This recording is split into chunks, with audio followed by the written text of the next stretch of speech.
حامدا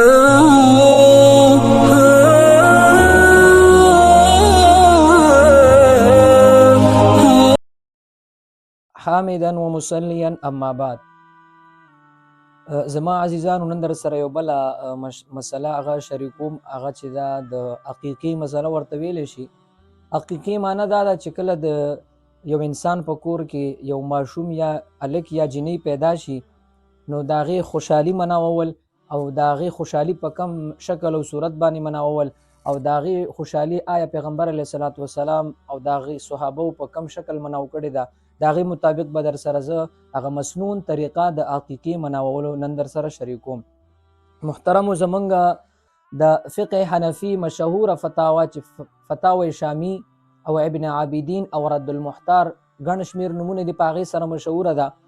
هغې لیکلي دي چې د عقیقې مسنون طریقه دا ده چې ماشوم پیدا شي نو په هغې باندې دوه چیلې یا ګډان ذبح کول، او که چېرته جینۍ پیدا شي په هغې باندې یو چیلې یا یو ګډ ذبح کول. دا مسنون طریقه ده.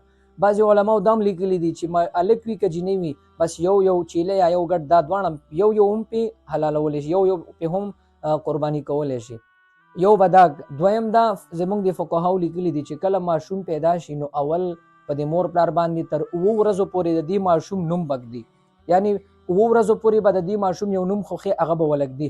بیا په 8مه ورځ باندې د دې ماشوم به د سر ویښته دا به اخورې، که الک وي که جنۍ وي هغه ویښته به د سونې یا د چاندي سره وتلي.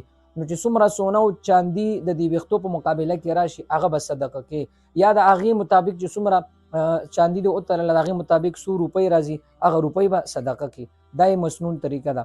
بیا چې په 8مه ورځ باندې به یو چیلې یا چې الک وي 2 چیلې، که جنۍ وي یو چیلې، یا په دواړو باندې یو چیلې هم دا به حلال کې او خپل رشته داران راوغواړي، دا به صدقه او خیرات بشي. یو بله مسله پکې دا چې محترمو اهمه مسله دا ده چې بعضې خلک وایي چې ماشوم پیدا شي نو په 8مه ورځ باندې عقیقه کول. نو آیا صرف 8مه ورځ باندې عقیقه جایز ده او که نه د دې نه علاوه په بله ورځ باندې؟ نو زمونږ ټولو فقهاو لیکلي دي چې عقیقه کول دا مستحب کار دی، نو دا په 8مه ورځ باندې بهتره ده. او که په 8مه ورځ نه وي نو په 14مه باندې، که په 14مه نه وي په 21مه باندې.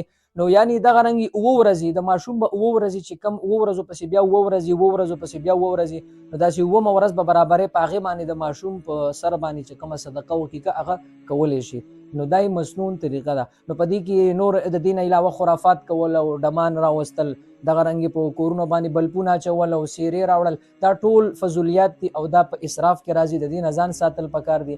تاسو ته ما د حقیقي مسنون طریقه وښودله، نو په دې باندې عمل کوئ نو دغه ماشوم کې به د الله تعالی برکت اچي او دا به ستاسو دپاره نیک عمل الله تعالی لوی. نو الله تعالی دې موږ او تاسو له په دې باندې د عمل کولو توفیق راکړي.